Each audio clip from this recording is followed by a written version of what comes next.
Are we ready to get started, or would we like to give everybody a few more minutes? Let's give, well, we have 3 minutes, so let's give everyone Okay. a few more minutes and we'll start on time.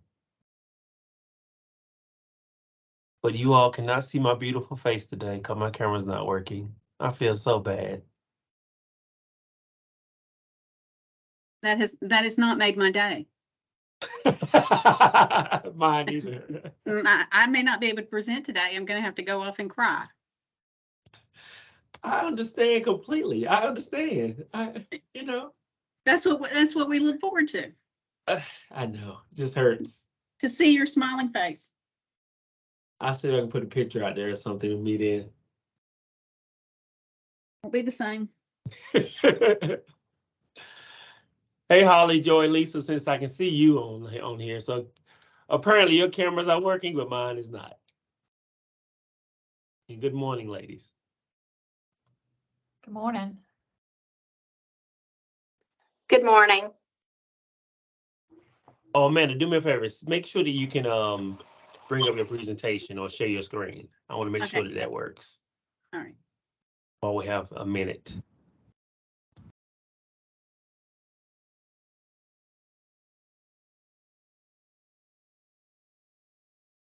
Perfect. Perfect. Okay. And what I'm going to do in a minute, I'm going to hit the record button. And get started in about, I guess, 30 seconds.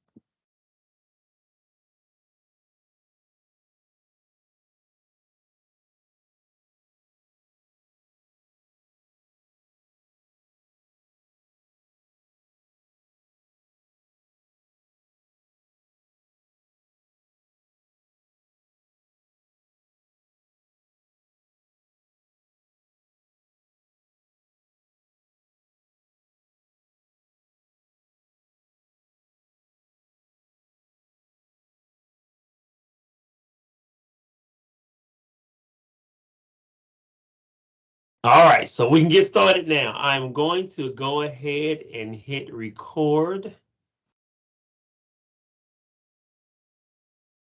Now it should be recording.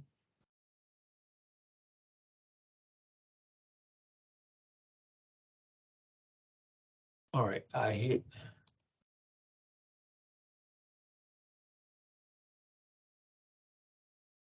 All right, we are now recording. Good morning, community college family. Thank you for being on the call this morning.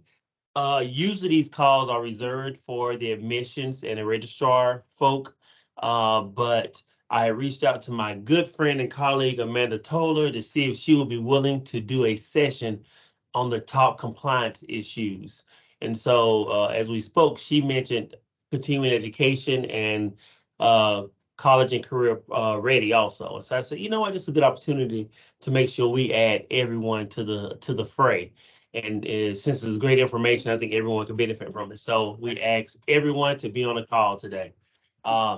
So I know that compliance issues is something that we talk about a lot and a lot of colleges are concerned about, especially when Ms. Toller and her team is going to visit.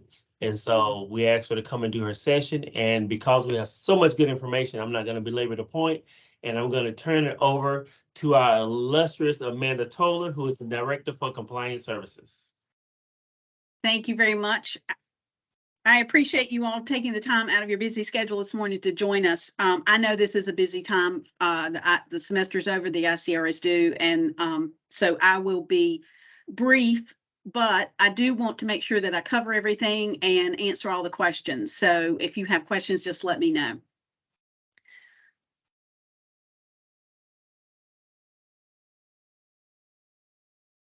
This is my contact information. And then I have listed the contact information for all of the compliance examiners. I didn't have enough room for their phone number and email addresses, but everybody's email address and phone numbers are listed on the website, the System Office website, so that you can contact them.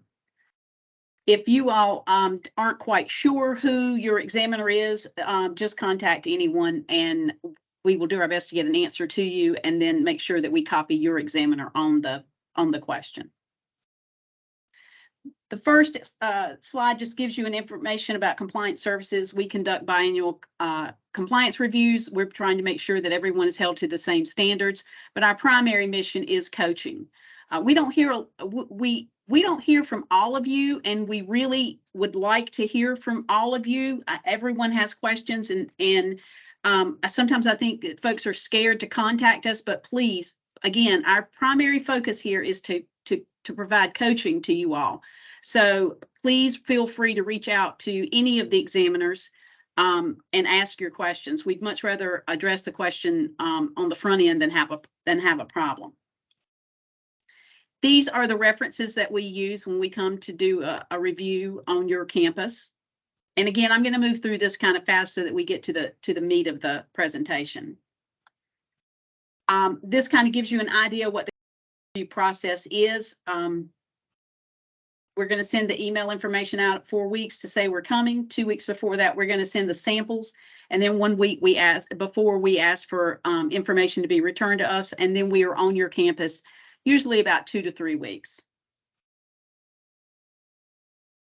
When you receive a compliance report, you can have a finding, no findings, clean report, a minimal finding, or a material finding. A material finding has a reversion of funds. And then you can also receive a coaching letter.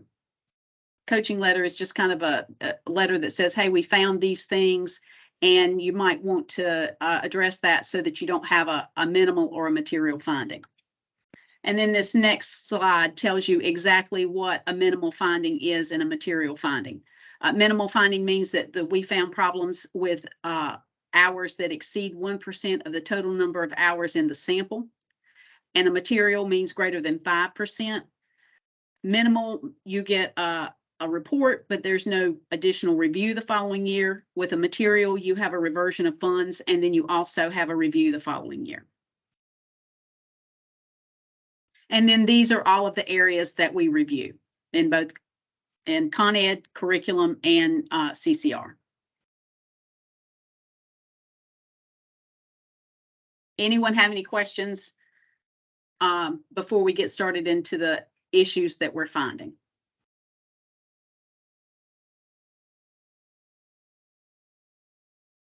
One of the biggest things that we're finding this year is that the instructors are not signing the attendance roster. The instructor must sign the attendance roster or the attendance record or whatever you all want to call it. But the instructors have to sign that, and it has to be the lead instructor or an instructor who taught the class. As you're going through your records, if you find that an instructor did not electronically sign it, then they can apply their signature to the roster. You can't make changes during the compliance once the compliance review has begun, which begins when you receive your samples. But before that, you may make adjustments, or you may have the instructors sign the roster. I'm not entirely sure. We've had all sorts of problems with this. It's been just, we've had colleges that have paper rosters that haven't, the roster hasn't been signed. We've had electronic signatures that are missing. So please make sure that you are getting your instructors to sign the roster. Does anyone have any questions about that?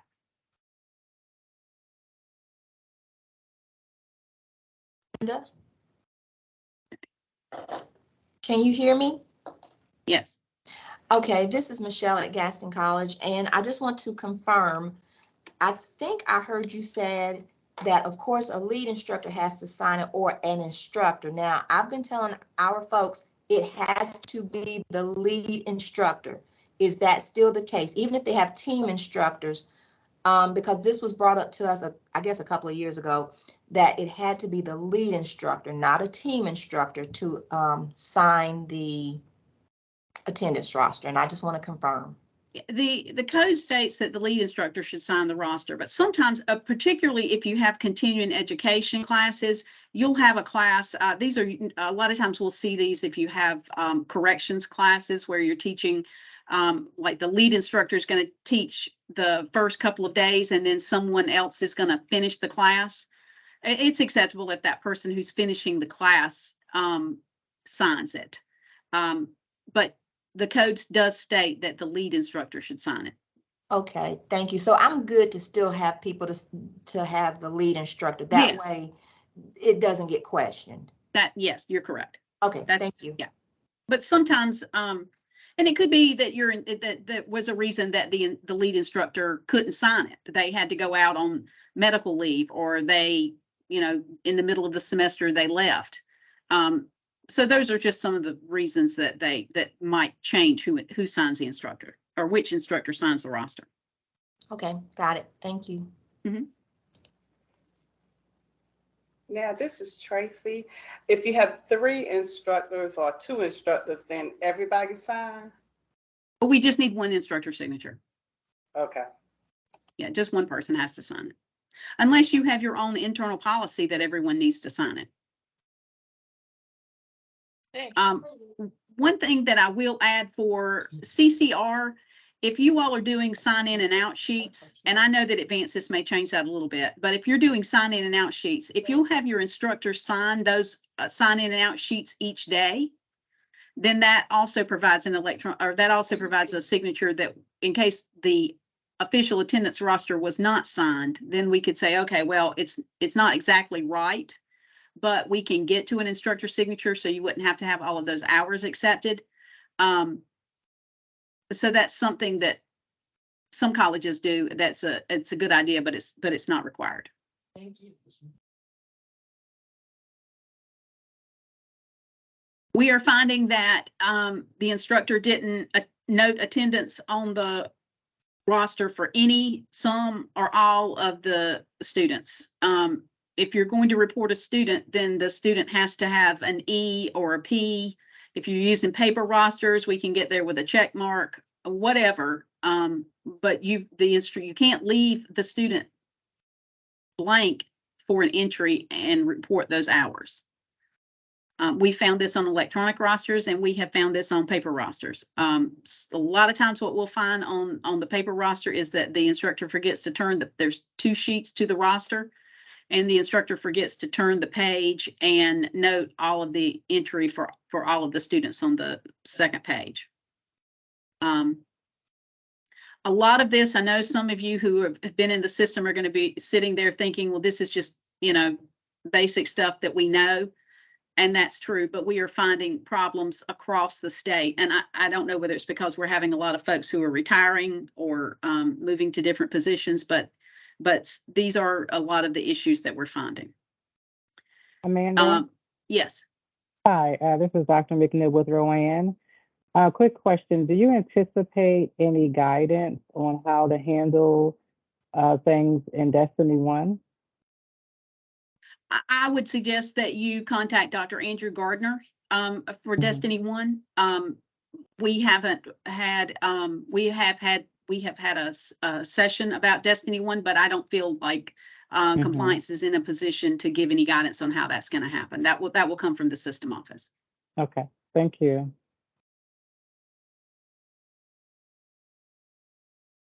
Anyone else have a question about making sure attendance is noted on the roster? Yes, ma'am.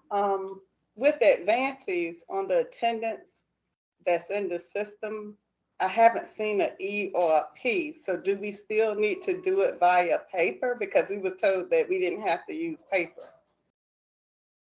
I think for advances, and I haven't seen any final rosters about what that's going to look like, but with advances, you'll have the hours listed, because those, except for the membership hour classes, you would have, it's a contact hour class, so the contact hours would be on the roster, and that signifies that someone has entered. For a membership hour class, then yes, you would have I don't know what the system is using. I don't know whether it's using an E or a P, but for a membership hour CCR class, you would need to show attendance. It was marked. Is anyone from CCR here that? Hey, this is Jessica.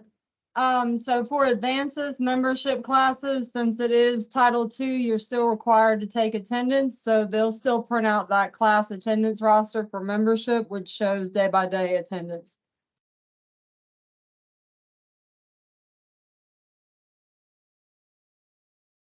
Okay, let's see. We have a question in the chat box. It says Advances has told us that it is acceptable now for instructors to sign students in and out. Previously, the students had to do this. Is this now acceptable for the instructor to do this?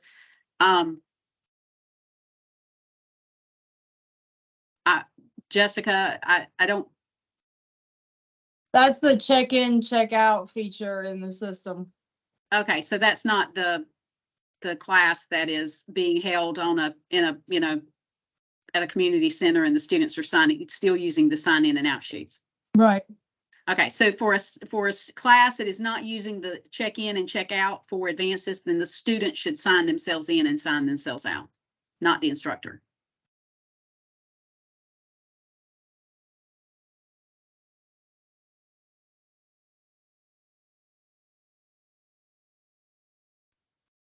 So, man, a quick question.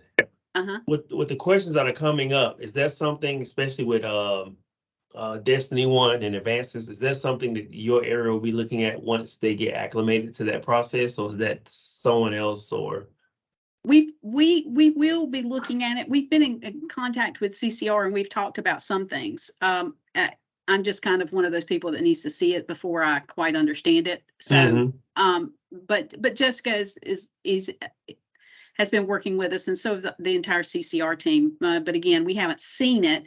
So sometimes these things just kind of, you have to kind of figure it out as you go along. okay, because I think colleges are concerned if they do it wrong, especially, and it's new. And so you're going to do things, incorrectly at first anyway. I think some may be concerned that they may be dinged on it if they do it wrong, especially with Jessica with your area and stuff. So if that's not the case, that's great. We understand that it's a new system and we're going to be as generous as we possibly can. Great.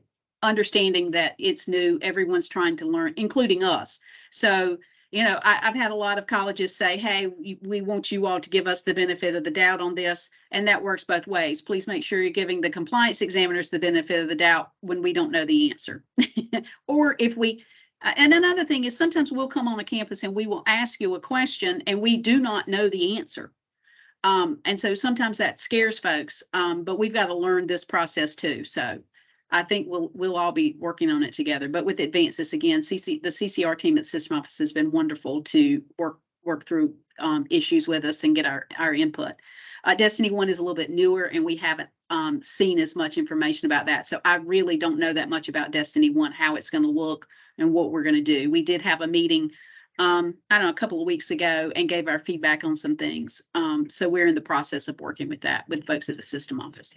Wonderful. Great. Thanks. Amanda, this is Penny at Carteret. I've got a question for you while you're talking about grade sheets and stuff. So if a class is 100% online through Moodle, do we have to do a grade sheet that shows every day of the class, or can we just use the verification report that comes from Moodle and the grade report, have the instructor sign those and be okay? Every class should have an attendance roster, and for a completely online class, we have to see attendance through the census date. After the census date, if you all want to do it weekly or however you want to do it is fine. But yes, we need an attendance roster and we need to see attendance marked through the census date. We understand that the way the census date is calculated in online classes now means that there's going to be a lot of dates on that roster. But I think there's some discussion at the system office about how that census date is going to be, but that's not necessarily my area. Dr. Elaine Freeman is working on that. But yeah, we do need to see a roster for each class. Thank you. Excuse me, Amanda, real quick. We're getting ready to start with some high flex classes, and they're going to have synchronous, asynchronous, face-to-face learning. How are we going to have to treat those as far as which one has the attendance on it? You should enter the attendance on the roster where the student entered and provide documentation showing how that student entered. So if they enter face to face, there would be a P or whatever you're using to show entry. If they enter in the online piece, then you would have a copy of the statistical documentation showing entry and you would enter them there. I don't know how difficult that is going to be for college staff. If you've got entry on, I've been told that there could be, depending on how you set up your entry, or how many types of sessions you have, there could be up to 6 rosters. So I don't know how difficult that's going to make it for staff, but we'll do what we have to with that, but we also want to be clear is then every student will not have an entry on every roster. But they would have an entry into the class on at least some piece of the roster. Okay, so if I'm got a student that's coming face to face, he'll be on 2 other rosters that have no entry for him there, or if someone's doing it completely online, they will not have entry on a face-to-face roster. As far as I know, but I haven't seen it. And Sonia Bartley and Brian McCullum might be able to answer that a little bit better. But as far as I know, we will take all of the rosters and count the number of students that have entered. So again, if it's a face-to-face student, then we count that. If the student entered in a online piece, we have the statistical documentation to back that up. But we wouldn't, if someone entered in the seated portion, we will not have an online statistical documentation showing where they entered. Correct. Okay. Got you. And I think that's just another thing where we're all going to have to get used to looking at multiple rosters and figuring it out. Okay. There's going to be a little bit of a learning curve for all of us. Some of it steeper for others. True that. All right, let's see. Did anyone have anything in the chat that I need to check on? Oh, Sonia said you would record absent on that part if they did not attend. Thank you. Right, but the first entry should be a P on the roster. So if they've never attended on the roster, we don't put an A. Well, you can put absent on the self-service roster, and that's what Sonia put in the chat, is that you could record absent on the part that the student didn't attend. Mm-hmm. It's not If like they didn't- it's not like Web Advisor where you couldn't put an absent first. In self-service, you can. If the student was absent, you can mark them absent prior to marking them present. And if they don't show up at all, then they'd be a no-show. If they don't show up on they don't enter the class at all. Okay, so, all right, so then A's, since it's allowed, A's could be a first entry then. Okay. Yes. Mm-hmm. Thank you And very Amanda, much. quick Mhm. question. Because, and I know you just got to your first slide. So because we getting so many questions about advances in Destiny 1, I'm thinking maybe we should have a separate session also just for Probably. that. Yeah, probably. That may, just so you can get all these questions and it won't slow your pace down today. Okay. Yeah, Okay. we'll set something up for that. And people, not saying you can't ask questions today, but what I'm saying is we probably just need just one whole session just for you all to answer a lot of those questions that you have. Okay. Next thing, we're not getting a documentation showing that students entered, and this is all the areas, if it's an online class. If it's a totally online class, then we need to see that the students entered, and the documentation needs to show that they completed an assignment prior to or on the census date. Now, that doesn't mean that your instructor has to grade it by the census date, but the student needs to submit a final assignment. For a hybrid or blended class, if the student entered in the seated portion, we don't have to have anything. But if the student entered in an online portion, then we need to see it. One of the things that we're finding for when we arrive on campus is that you all have done a great job of providing statistical documentation for all of your online classes, but we don't always have the information for the hybrid or blended class if the student entered online. So that's one of the things that we need, that we're kind of lacking when we get there. And then sometimes what we're finding is there is no documentation for hybrid or blended classes for the student who entered. So And we have had classes that did not have any documentation of online entry for any student. So I urge you all to make sure that your instructors are saving that documentation before someone drops, because sometimes when a student drops, they no longer appear on the statistics. And then we can't, if it's 2 years later, when we, if you're at the end of the compliance review list, sometimes you're not able to get that information. So we are finding that to be a problem. So please make sure that your instructors are saving this information. Or someone at your college is saving the information. And that's your decision on how that's done. Anyone have any questions about that?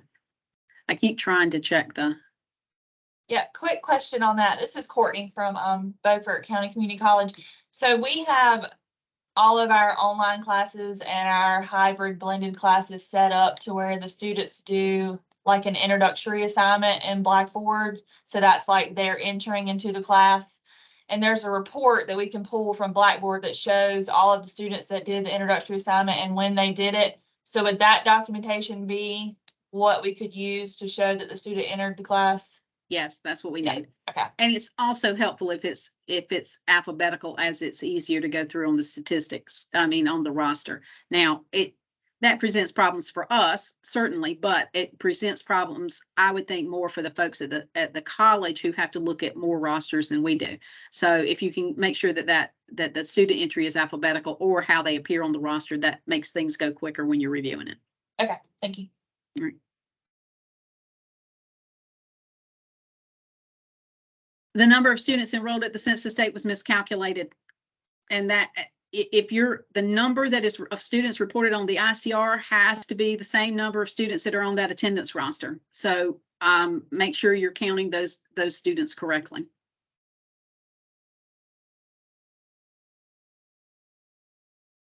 Any questions about that? I know some of you are sitting out there thinking she's crazy. This doesn't happen, but it does. But I probably am crazy, so that's okay. I'll give you that one.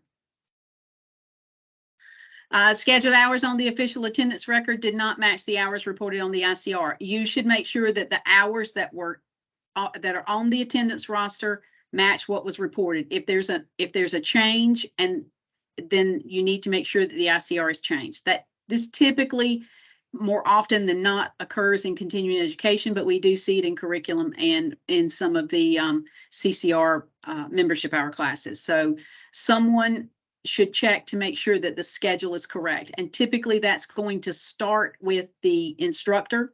So you should train your instructors to be looking at the roster, making sure that the scheduled hours match and the scheduled hours are held. And if there is an adjustment in that schedule, then somebody needs to make a note so that we can get to the hours that are actually held.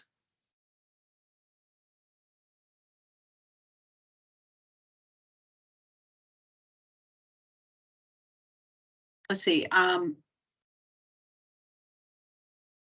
We had a question about that. We are using self-service attendance and print the informal report showing they accepted the final agreement for the entire semester. Is that correct? Yes, that will work.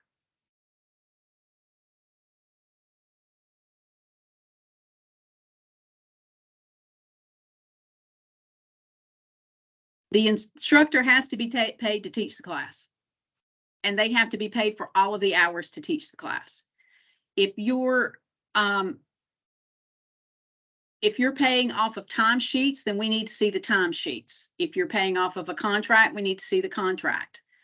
If you have multiple instructors, all of the instructor contracts must be in the file. You can pay more than the number of hours reported for the class. And a lot of times you're going to have to do that, especially in continuing education, where you have like a certification class, and the number of instructors is based on the number of students. So you may have a 40-hour class and you're paying 80 hours. That's fine. You can't have a 40-hour class and pay 30 hours of instruction. And please make sure that you're putting all of those instructor payments in there. If an instructor is full-time, please make sure, and he or she is not teaching all of the hours for that class, then make sure you note how many hours that instructor is being paid for. if you have classes that are combined, then we need to see that if then they're paid on a contract for another class, we need to have that instructor contract. One of the things that we're seeing, and this is primarily in CCR, is you'll have online classes and you'll have an instructor who's paid for a certain number of hours per week to work. Then you can only report the number of hours that instructor was paid for. So if the instructor was paid for 150 hours for the entire semester, you can't report any student greater than 150 hours. You can go back and add, if you have someone who's reported for 160 hours, you can go back and pay that instructor more for those extra hours, or you can just not report the hours. This is becoming it's becoming a big problem.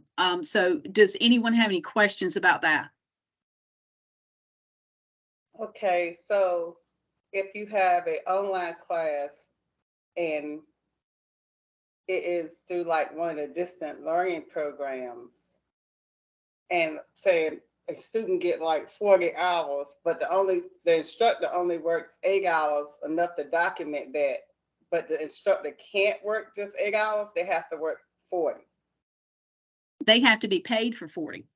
They have to be Because- paid for as many hours as the student is reported. Is this for a Okay. CCR class? Yes. Yes. And so another example is, let's say you have the same instructor who's teaching maybe an adult high school history class, an English class, and a math class. And they're 3 separate classes. They have to be paid for all 3 of those classes. They cannot be paid for one of those classes and it applied to all of them. Those are 3 separate classes.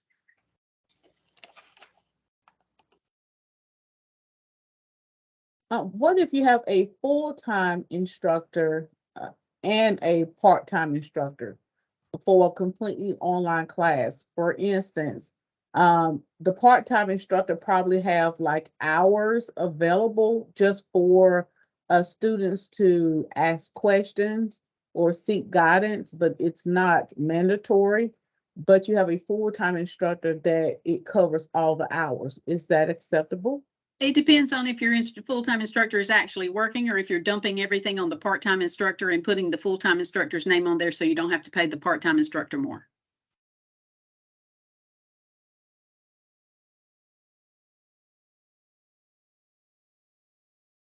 The instructor, if you're only putting the full-time instructor on there so that you don't have to pay that part-time instructor for all of the hours, then no, that's not acceptable. But if that's why I'm saying you should say the full-time instructor is going to be responsible for 50 hours and the part-time instructor is responsible for 50 hours. But that full-time instructor needs to be participating and actually teaching. You can't just add their name so that you don't have to pay the full-time instructor. I have to do it. Did that answer your question? I need to get it done. Yes, it did. Thank Has you. this been forwarded to the system administrator, to Mary or Josh? I'm sorry, I didn't hear your question.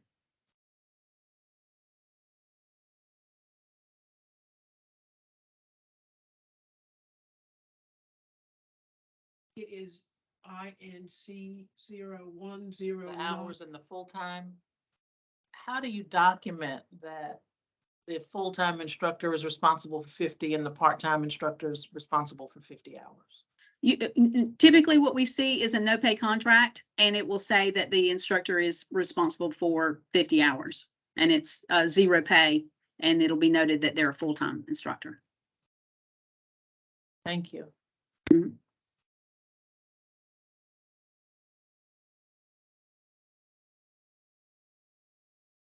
Someone said if an instructor is sick and does not work and the supervisor teaches the class, this will show instructor with less hours. No, you still have to pay. You need to show who taught that class.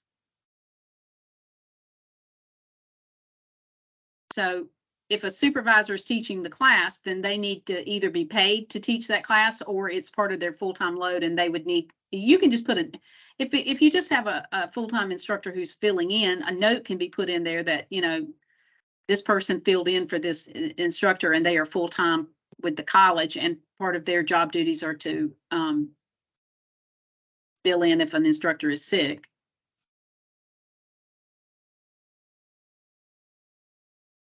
I'm not quite sure I understand the question that says, what if the course is self-paced? It doesn't, if I'm understanding the question correctly, it isn't about what type of class it is. It's about how many hours the class is reported for. So the instructor should still be paid for all of those hours. So if that doesn't answer your question, then let me know. Okay, well, I understand like what you're saying is like we have distant learning, it's called HSE in the community. That is an 8-hour packet. So that instructor will have to be paid for 8 hours because that is 8-hour class packet. Yes, if that class is going to be reported for 8 hours for each student, then the instructor must be paid for that number of hours.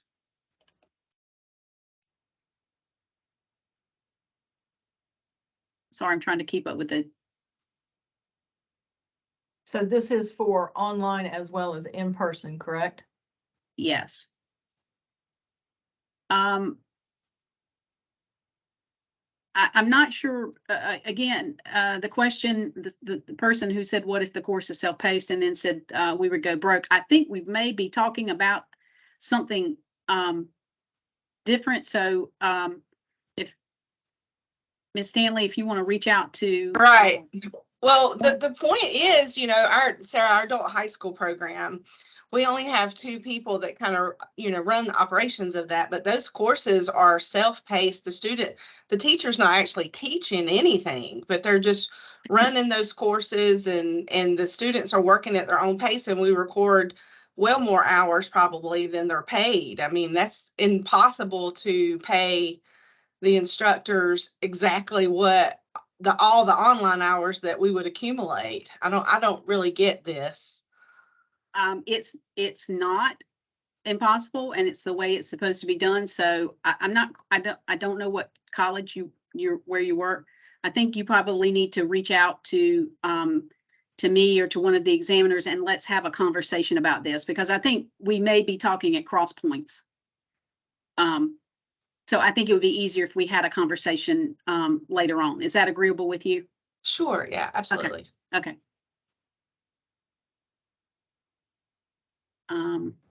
Okay. I think I'm sorry, this is Penny from McDowell Tech. I just had a quick question. If you come up with a decision about that, can you let all of us know? Because what the instructor does on those online courses is we just manage the hours and assign assignments. So, you know, a student could possibly work 40 hours a week, you know, if they wanted to. That's not going to happen usually, but they could possibly work 40 hours a week, but we would not need to be present, you know, quotation marks, for 40 hours. So when something comes out, can you please let all of us know? It's not that it's going to change. I just think that maybe Ms. Stanley and I are not quite understanding each other's position. There is nothing that's going to change. The instructor has to be paid for all of the hours that are reported for the total. So if this is going to occur in CCR. So if a student is reported for, and it's a contact hour class, if the student has 160 hours, then that instructor must be paid for 160 hours. Excuse me. Penny, this is Kelly. I know in the past they said that that's why you get a full-time person to do the online or distant learning because of the amount of hours, because that full-time person is a salaried person. Yes, but what I'm saying is you can't have a part-time and a full-time person. If you have an online CCR class and the person who's in charge of going through all of that, helping the students, getting the paperwork done is full-time, there's not any questions. If that instructor is part-time, then you have to pay him the full number of hours. If you're putting a part-time and a full-time instructor on that class, then the 2 contracts must meet exactly the number, at least the number of hours that are being reported for the student with the highest number of hours in the class. This is Kelly Stegall from South Piedmont Community College, and I think some of the confusion comes because we were told when COVID started that we could just have people just kind of manage these online programs for a set number of hours per week. And when we went through our audit a couple years ago, we It's a found out that was compliance not the review now. case, right? Excuse me, the compliance review. That was not the case. And that's what we are having to do, is assign full-time people to oversee all of our asynchronous or packet classes, because it's just not sustainable to assign part-time instructors to that.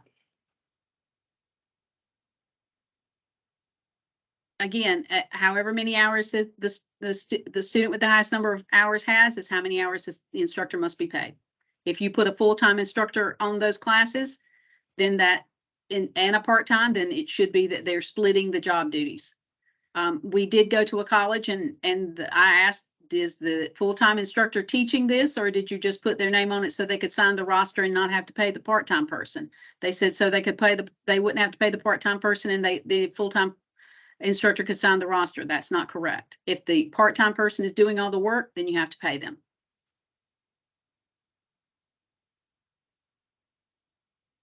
Dr. Hickman, this might be another one that needs to be added into we have a conversation about it later, but I agree. we do have some regional training sessions coming up that we're going to talk about in just a few minutes, and that's somewhere we can answer the questions too. So I'm going to move to the next slide.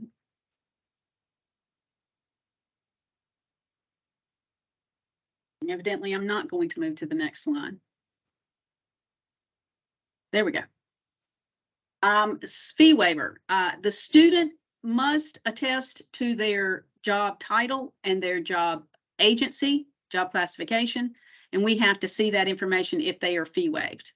For HRD, the student must check the box that says why they should be fee waived, and they have to sign that. What we're finding is that folks are not listing the agency and the job classification, or one or the other. So please make sure that when your instructors, and a lot of times these public safety classes are held at a fire department or held out in the community. So please make sure that your instructors make sure that all of the students are listing their agency and their job classification. Amanda, hi, this is Dr. McNiver-Wayne again. I have a quick question. So if a student writes in their job classification, does it have to be written out the entire word? For example, No. if they're firefighter at Concord Fire, can they put FF? Yes. Yeah. Okay. And they can put EMT or what, as long as we can. You know. The only thing is sometimes you'll get a job title that's a little bit different. Maybe they work for an agency and it's not quite as obvious as FF for firefighter. Then someone might want to explain that. But you can do that. So if whoever's going through your records finds a title that, you know, they think, oh, well, I'm not sure compliance would see this very often. Maybe it's just something that's in your area. They can write it on the roster or write it somewhere and explain what it is. Or the instructor could do it. Yeah. Thank you for clarification. I actually, at McDowell Tech, I've made a spreadsheet for those weird job titles and agencies that I've made, and list the abbreviation that they put on our form, and then list what each abbreviation means, and give that to the auditor. That work. Yes, that is always very helpful. We go across the state, and sometimes it's, you know, you've been in the western part of the state and you kind of figured out what the agencies are, and then you're out at the eastern part of the state and you can't quite think that what the abbreviation is. So you all don't have to do it, but for those of you who do it, thank you, because that is very, very appreciated by the examiners.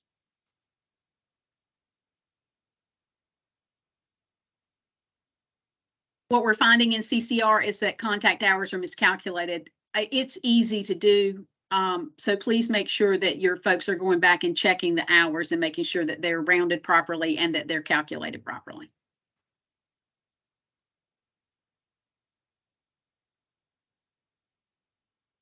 Please do not use whiteout. We've been saying this for a number of years, and we don't see it nearly as often, but on the roster. Now, if it's something on a registration form, we don't say too much. This is just on the roster.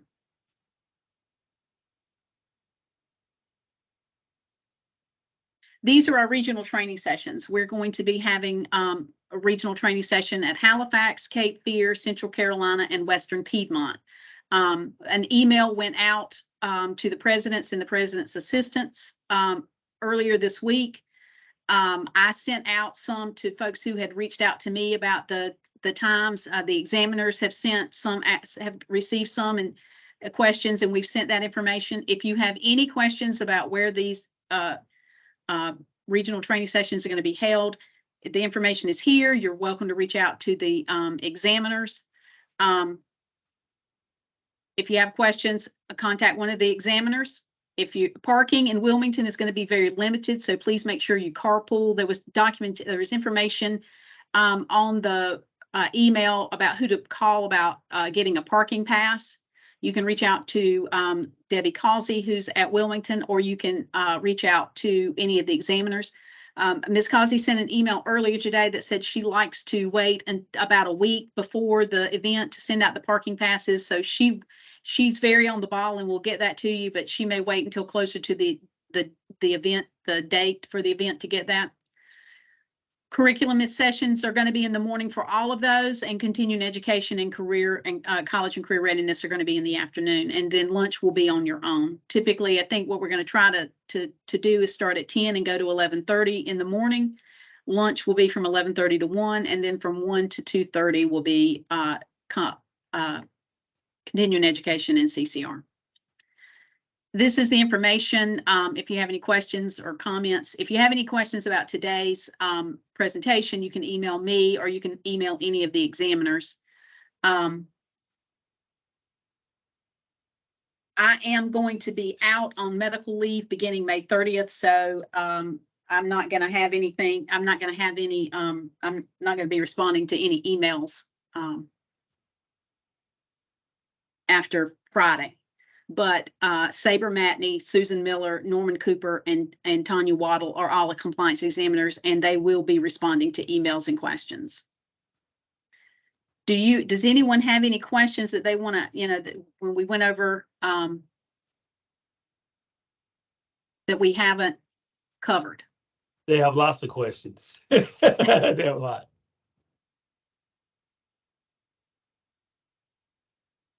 I will work with Dr. Hickman about setting up another time where we can talk about advances and Destiny 1. That's going to be, we're going to be pretty busy in compliance this summer. We also have some additional training that we're going to do at individual colleges. If anyone at your college, if you all decide that you'd like for us to come conduct a training just for you all, we're more than happy to do that. In my absence, contact one of the compliance examiners and we'll work to set that up. And again, we're always willing to go out and conduct a training session for all 3 areas or 1 or 2 areas, whatever works best for you all.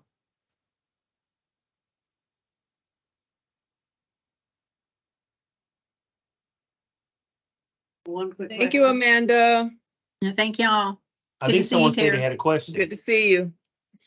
Yeah, for blended and hybrid classes, do you only need to see online documentation if the student only attended online? Yes, if it's a blended or hybrid class and everyone entered in the face-to-face part of the class, that would be reflected on the roster and we wouldn't ask for online documentation. Yeah, thank you. When will this recording be available? As soon as I can get Dr. Evans to convert this to YouTube video, I'll send it out to all the groups. Thank you. You're welcome. I just had a quick question. So if you have a online class and the students do enter before the census, but they don't do anything on the census or after, you can still count them as long as they've done work before the census? If a student enters on or before the census but doesn't withdraw or get a refund for the class, yeah, you could count them. They wouldn't have to do anything after. They just need to see the entry, and we need to make sure that they don't withdraw or get a refund on or before the census. And that's for all classes, right? Not just online? That's correct. That's for everything. Okay. Okay, thank you so much. Amanda, I have a follow-up question to that.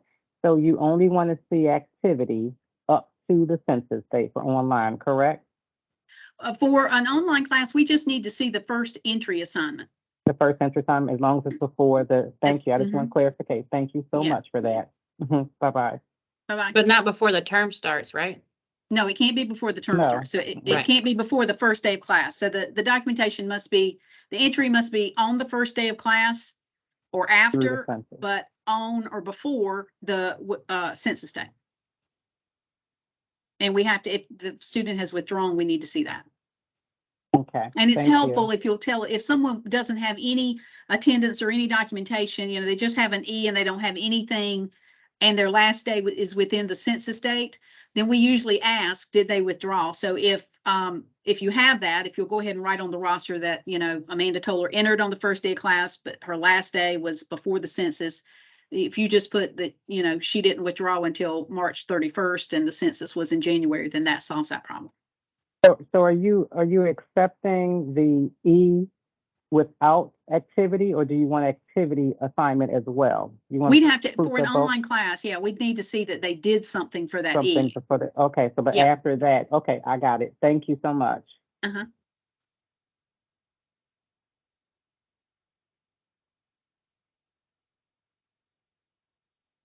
Amanda, this is Courtney from Beaufort again. I just have a quick question because I want to make sure I understand.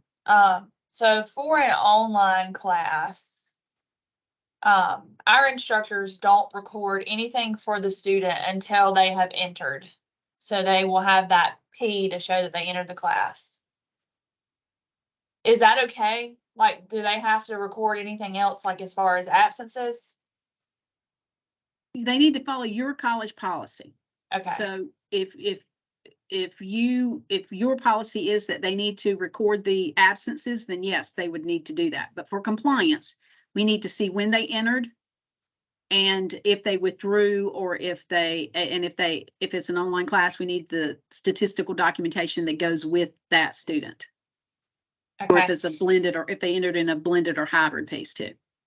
So the same thing for like traditional or blended or hybrid, they record when the student was there as they entered. And then like, obviously for scheduled stuff, they have days of the week. So like if they were there on Monday, but they weren't there on Wednesday, but they're back there on Friday, they would record, you know, present or absent. They can, yeah. Okay. All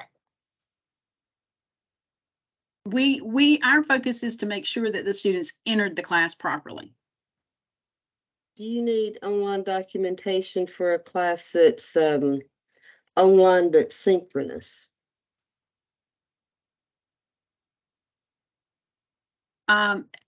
We have been getting that information, but what I think the way that Dr. Freeman, the guidance that has been sent out is that if it is a synchronous class, then we go with the it's just like a face-to-face traditional seated class.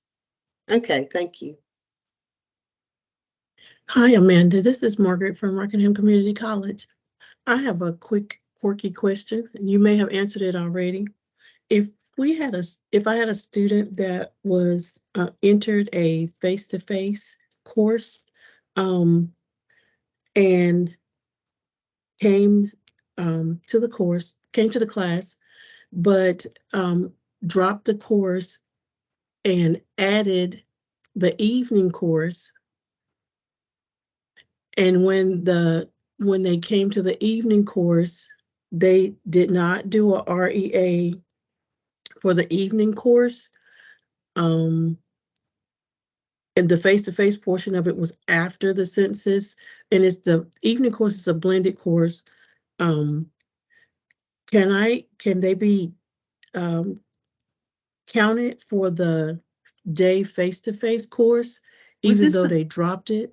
Was this the math class? It was a it was a HVAC class. Okay. I think I had someone had sent a question about that, about math class. But I think Sabra had mentioned that class that you have. So touch base with Sabra. Okay. All right. I think she has it. Okay. She's at in a review right now, and she was having a meeting this morning, but she'll get back to you today. Okay. I'll send her an email. I don't think I actually sent it to her yet, but thank you, Amanda, so much. Sorry, I may have gotten the wrong question then, but send it to Saber. We'll get you an answer. Yes, ma'am. Hi, Amanda. This is Ashley Bledsoe at Stanley Community College. I just want to clarify the online attendance piece for continuing education. My understanding was that as long as they accessed the class but weren't required to actually submit an assignment, we were eligible. That's what I was told. That has become a little bit of a sticking point. Everyone should complete an assignment. I think it might go back to something I read in code where it was a little bit unclear. It is a little unclear, but the guidance from the system office is that the student should complete an assignment. Okay. Thank you. Mm-hmm.